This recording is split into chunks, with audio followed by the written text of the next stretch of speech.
today we said we're talking behind the mask. That's what we're talking about today. I would like us to address that issue very quickly. What are some of the things that you've masked, Rosie? I think I mask pain very well. And pain as in emotional pain, growing pains, parenting pains, relationship. What do you mask for me? I believe I mask vulnerabilities so that a lot of people go away with the impression that Fumi is so strong, she's so tough, she doesn't feel anything. But I have my vulnerabilities just like anybody else. Well, the fact that I do make mistakes sometimes, you know.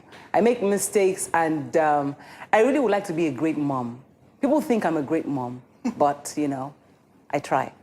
So I hide that a little bit because I'm one of those moms that locks the door when the kids are knocking. Please, go and play. Without any guilt. Leave me alone. I did that, you know. So that's me because I want to go down as somebody who is a great mom, but I'm so scared that I'm not doing it right. What are you vulnerable about, Mommy? How do you know it was you I'm talking about? You're the only mommy here. Are you the only mommy here? And she's the newest mommy. I think I mask my fears. I'm more afraid than I would like to admit. I'm afraid of failing. I'm afraid of dying and not Failing achieving. at what? There's so many. So I think that I feel like I grew up really. My mom's a pastor. I grew up in a church. I grew up really tailored towards a particular way. And then sometimes when I want to branch out or be me, then be all the things that I see other people are and they do it effortlessly. And I know that that's really me, but I'm afraid to really show that side in case it's not accepted. Yeah, maybe I'm even afraid of accepting. Those are some things that I struggle with. But I've decided this year when I turn 30 that, you know what? You're not going to die and have these things in the grave. So you're in the conversation So you're going to express yourself as much as you can. Naughtiness. And I know. Here, you can here. only live once, man. Just do what you have to do. Keep doing it. If you fail, get up, try again. Just Well, keep that doing sounds it. nice, though. I wondered about how us expressing ourselves and hurting other people. Sauda. I just wonder. Expressing ourselves. And hurting other people in the process. For me, I always look at people and I don't want to say no. I have a please, I like to say yes. I like to be a resourceful can't say no. person. I can't say no, but when I say no, I feel bad. Like, why can't you help? So, guys, when you want to order your meals the next time, I know, right? For me, for two things really scare me. I'm a dreamer. I dream, and in my dream, I see myself flying. So As in wings flying or in a plane? There's some people that believe. I'm not but then again, Because we fly for you sometimes, is that what you're saying? I'm from Ekpe. Oh, you are from Ekpe? Yes, I'm from Ekpe. Are there better flyers in Ekpe? Well, I don't know. Anyway, but the thing is, I look at myself, I look at my dreams and aspirations, and sometimes I feel as if I'm not supposed to be here. I'm not supposed, it's like looking at a Jaguar and go like, oh, I'm sure I can buy that car. Then you know that, oh, your bank account doesn't match that. So I see myself like, oh, I should have been something. So as if I'm hiding that part of me. So you can't dream big. So I'm dreaming big, and I'm like, maybe I want to delay what God wants to hasten, or maybe I want to hasten what God wants to delay. That's a battle for me. So I have to deal with that challenge, and always, all the time when I pray, I have to tell God I'm sorry. Do you pray 5 times like a good Muslim? Oh, I do. Or more? I pray 5 times, and I talk to God all the time. Oh, wow, interesting. Do you have fears? Yes, It's like a 20-year-old shouldn't have fears, right? Really? There's so much. It's golden. Well, I do. I fear about the future. I fear about what I'm becoming. I don't know if I'm doing the right thing. Sometimes I think I'm doing the right thing, but I don't know if I'm doing the right thing in God's purposes and plans for me. So sometimes I sit down and I'm trying to be conscious and intentional with my actions, with the way of life, with the way I do things. An example would help us to understand, Abi. Yes, like this. I'm excited that I'm doing this. I want to do this. So before this happened, I literally prayed all day yesterday, and I was asking God, hey, Baba J, are you sure? Baba J! Yes, he's cool. So I'm like, are you sure you want me to do this? And that's one of the things that I'm actually scared about. Considering that she just walked into my office one day when I was trying to compile this, and I'm like, yes, you are a 20-year-old. Join this conversation. Yes. Your fears, Ifeoma. Or what is the mask? What do you? Because you're so cool. I'm a very shy person. Oh wow. People don't believe it when I say so. But I No, I mean think maybe the 4 eyes. No, I think hide it. that when you get to a certain age, there's no room for not being able to say what you want to say. Okay. And so you have to overcome whatever shyness that you have. And I also think that one of my fears is that I've veered off the path of my true self. When life happens to you, certain things about you change.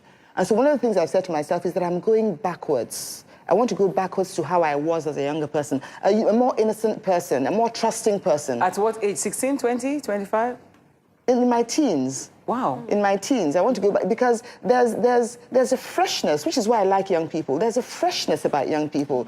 There's honestly, and there's a lack of guile and meanness, generally speaking, in the things they do. It's something we learn from other people. So I sort of think to myself, I need to backpedal a little bit. And I'm afraid that I just think heaven must be so hard to attain. I really do. And I just think, that all the things that we do, what is the purpose of it? All the activities we engage in, what is the ultimate purpose of it? It's to keep us occupied while we're here. But ultimately, we should be thinking about our purpose. That's probably why someone like Omoye took up her acting instead of waiting, right? Yes. But you must have some fears. I do, and listening to the ladies here, I realize there's a little of me in everyone. I think most of what I mask very well, is everything, including disappointment and the fear of failure. And I think one day I just decided I was going to do what God wanted me to do. But even when I feel like I'm in God's purpose, I keep asking, Lord, am I doing the right thing? And am I missing the timing? Am I disobeying you and losing out on some opportunities? But when you spoke about going back to when you were more trusting, I just remembered that, I just realized that I was more trusting before I was 6. Wow. Yes. I can remember at 6. all kinds of things. And I just realized as a teenager, I was very angry. I was a very angry teen. My parents, I'm sure they didn't know what to do with me. I was a very angry teenager. And last night I was looking at a picture of me, of the family, before my youngest brother was born. We were 4 children. And I had this expression on my face. I was a self-assured, confident child. And I am self-assured and confident. I'm sweet and all that, but I have my. Did your brother but change? I realized The birth of your brother changed. I'm a psychologist. No, it wasn't that. Maybe now you're no more last born. That gets we had that attention. struggle. Yes, we had that struggle. But he and I, funny enough, are now the closest because we're both, him. Yeah, we're the closest siblings now. Maybe because we're in the same industry and the creative struggle is the same. But I realized, looking at that picture, I wanted to go back to that expression on my face, And yes, I believe in my abilities. I think I'm good looking. I think I'm a fantastic person. Oh, you're an actor. But So there's more you can to play it. age 16, age 70, age whatever. But then I guess you make a really good point because we start pulling on the masks as we travel through life. Yes. So I sometimes look back and I think I was a very sensible young person. I knew how to say no when no was required. And I would just speak my truth. Whereas now, okay, I may be more thoughtful, but then I'm not so quick to judge. But then it saved me a lot of trouble. I wonder, what do you hide? Your thuggery. No, not really. I think I'm more afraid of not being allowed to just be. Yeah. We have Who allows you to be? Yeah, exactly. Because okay, I have to describe this. She was when she was getting her makeup done. Omaya was getting her makeup done, Yes. and she had her eyes closed, and it was just she had a serene look. I wanted to capture in camera. And then we talked about this backstage. I want to have nude pictures taken. Of you? Yes, Yeah, but we without had that showing my conversation. private parts. But put There in wasn't my you. No, Who will be the photographer? I know somebody who is. But I want to put it in my front room. And they said, you can't do that. People will be embarrassed when they came into your house. I said, well, it's my body and it's my front room.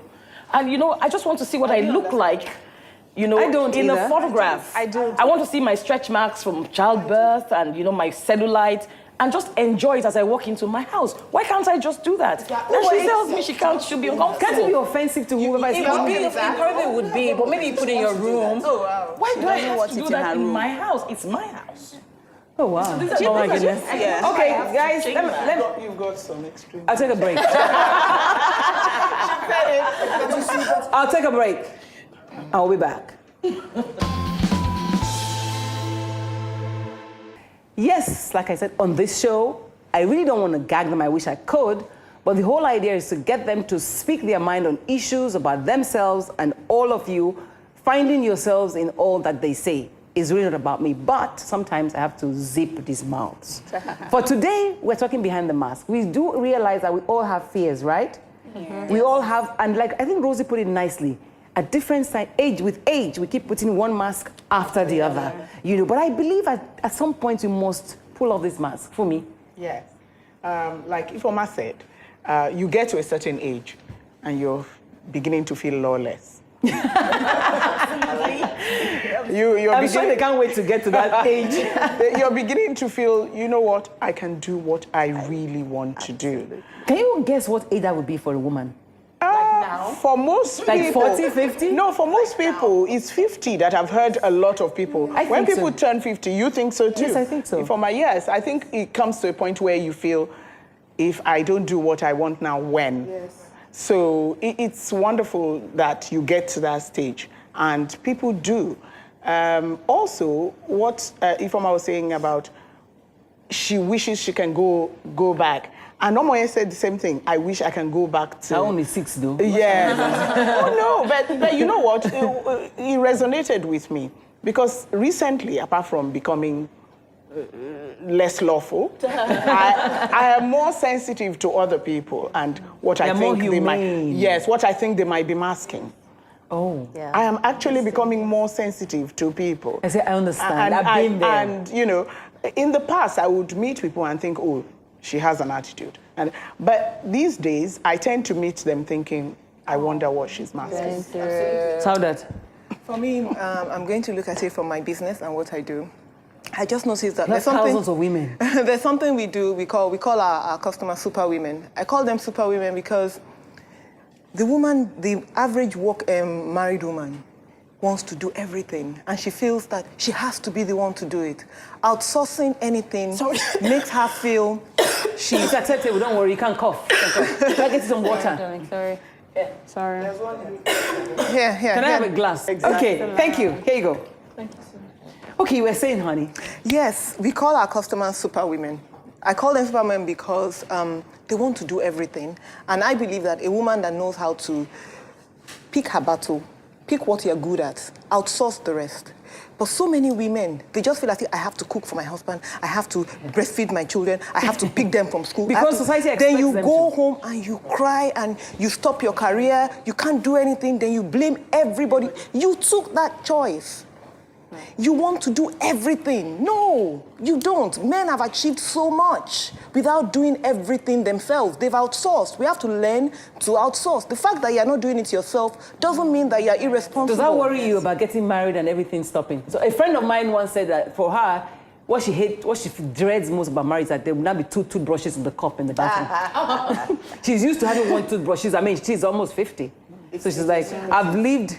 It's your syncretism. Yes. Do you worry? I used to worry about my life changing, and so I felt like, and I still feel that my life will change, so I'm in a rush to do all these things. But I'm coming to a place where I understand that I'm going to be me. Yes. And anybody at this age getting married to me... Oh my, you have no right. You're not 50 yet. I'm not 50 yet. You're here already. You have to be 50. I agree. But I have a sense of who I am. Yes, I know what I want. Let's talk for another day. Okay. In terms of outsourcing. I mean, you made a very good point there. Nobody stopped us from outsourcing if we wanted to. But I agree, but also the society you live in means that you have to do quite a few things altogether. And if you were not to arrive at the lawless stage, regretting the lawful stage, I think a lot of things, there are few things, if Omar can bear me out, that you cannot outsource. But the thing I find... Like breastfeeding. Breastfeeding. No, you can outsource it to a bottle. You can't, but you can. You can pump it now, But the thing I find is that the mistake women make is what you said about thinking they should do everything. I don't like going to the market, and I have no apologies to offer for that. I don't like going, and I don't go. It's as simple as that. Do you see? I haven't done for 30. That's what I'm saying. Are we speaking over your head, Chisom? I think one of the things that bothers me is that women are not able to set themselves free. Yes. And I'm all about setting myself free, and I'm very selfish about that. And you have no apologies then? No, why? For what? I spoil myself. I treat myself. I do what I want to do when I want to do it. I'm completely unmasked. Yes. Because I just think I deserve it. It's one life. I work for Have it. you always been like that, or did you happen at 50? I've always been one to push the boundaries. I've always been one to, I'm curious, and I wonder, and I daydream. Yes.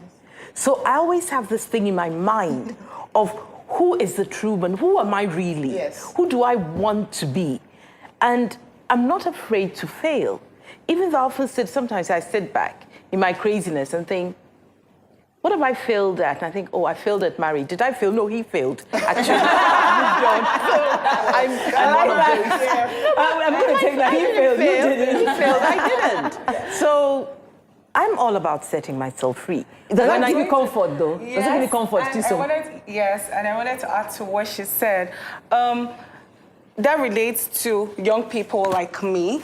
You know, we always have this ideology, and I think it's centered around peer pressure, wanting to be like our peers, wanting to behave, act, do the things. So it's our worse when you're a peers teenager. Yeah, so it's worse when you're a teenager. And I think you have to get to a certain point where you realize that, you know what, self-awareness and self-love comes first before every other thing. If not, you get to do this, you get to do things because people are doing it. You get to wear other people's uniforms, realizing that it might not fit you, you know. And I think that's one of the reasons why I've gotten to the point where I'm gradually unmasking my own self. I was at that phase where, and yes, the society also plays a huge role. The society wants you to be in a certain way. They want you to look a certain way. At 15, if you're too... Okay. You are still unmasking yourself. Trust me, you're going to put some more mask up as you go on. But Anne, that's what I think, honey. And because you're a pastor's daughter, you are in church, very active. So there are certain things expected of you, whether you like it or not. Yeah. That's very true. Even growing up and being, there's always this thing that they say that pastors' children are the wayward ones. Mm-hmm. And so you have sometimes I know that the reason why it seems like they're like this is because from an early age, they really were not given the opportunity to express themselves. I'll give you an instance. When I started working, I got some money and I was like, ooh, I should take a vacation. And then I traveled, I called a couple of friends, I think it was like April or something. Everyone was like, no, they can't go off work that time. I'm going to go to Dubai by myself. So I bought my tickets. I'd never been to Dubai. I didn't know anybody. I got on the plane. I said, I'm going to Dubai. I'm going to have fun. It was like 2 weeks, you know, by myself. And then when I got back, 2 years after, I heard someone saying, Anne, which man did you really go to Dubai with? And I felt so insulted, like really, like I can't decide on my own. So it must be some man that has paid for me and gingered me to go and do. And that's something I've always wanted to do, travel on my own. I mean, I literally was stopping people on the road, can you take a picture of me, you know? And then, because I didn't go with anybody, so I felt very bad. So you broke that's through how that you mask. were. Yeah. So would it be safe to say, though, that we all agree that masks come with time, circumstances make you put up masks, but we must realize that we must begin to pull off those masks from time to time. Your experiences in life generally. So can we just round up on that point? I think that masks are, however, necessary. But what I say to myself is, once I understand a person, I can forgive them anything. Once I can remove their mask. But masks, because we live in a world that has rules. And no matter how much you want to break the rules, there are certain fundamental ones because they concern other people that we need to look at. Yes. Final words. I just think we need to give ourselves permission. Yes. That's we ourselves. You need to give yourself permission to fail. You need to give yourself permission to succeed. You need to give yourself permission to do a number of things. If you don't learn to give yourself permission, tell yourself that it is okay to be happy. It is okay to pursue that career. It is okay to fail. It is okay to cry. I always say, I take out time to cry. I would cry very well. Wipe my tears, rub makeup, and I just raise up my head. It is very important because it suits you and it allows you to clear your mind. And when you are crying, is the best time to communicate with God. That's for me. Okay, Two of you are becoming too tight. I have to break that. We all need our vulnerabilities. I find as I get older, I like to meet people from their vulnerabilities. I don't want to know what your successes are and all the things you know, how big and high up you are there. If you're vulnerable, it means you're a real person. So I think that's one of the masks that I always encourage myself and my children to leave off early. When you open yourself up, you let in the good and the bad. Okay. You can't take one without the other. So what I think is that finally, we all know that there are masks out there, and we should honestly try to get beyond the mask to people and be sensitive about it and be kind about it. As for ourselves, we don't need a permission, really. We know in our souls what we are about. Is that what your book is about? Yes, my book is called A Conscious Life, and it is to help people navigate very important stages of life, which means those points when those masks come up. Is there menopause for you to be inside? careful. It is. There is a whole chapter on aging and menopause. Okay, sorry. What about you? What are your final unmasking message? Recognize it and own it. And then if you have to be gangster about it, This is young children. Gangster. Rosie? I think we should challenge each other more and challenge each other to be brave so that we can unmask, but unmask when we feel the need to. Absolutely. But allow each person to be themselves and give them trust. Just trust in each other. Omoye. I would say we should stop living in retrospect. I think the moment is now, and our lives are happening now. And every lesson there is to learn from the past is great, but there's so much more ahead of us. And, you know, Going. Life is going to keep happening. There's nothing you're going to do about it. Masks are probably going to keep coming up, but I think you should always know that no matter what happens in life, there are stages where you're going to have to take it off and be you. At some point, even if it's going to be your room, take it off and be yourself and be true to yourself. Yeah, I'd say while we recognize the mask, we should recognize, if we recognize that people are vulnerable and we are, we should be kinder to each other. Yes. We should be kinder to. And on that note, I'd say you better watch the next edition, otherwise, don't let them tell you. This is the lounge. This is where the ladies are talking, right? Yeah. And this is where they are being. See you again next week. Bye. Bye.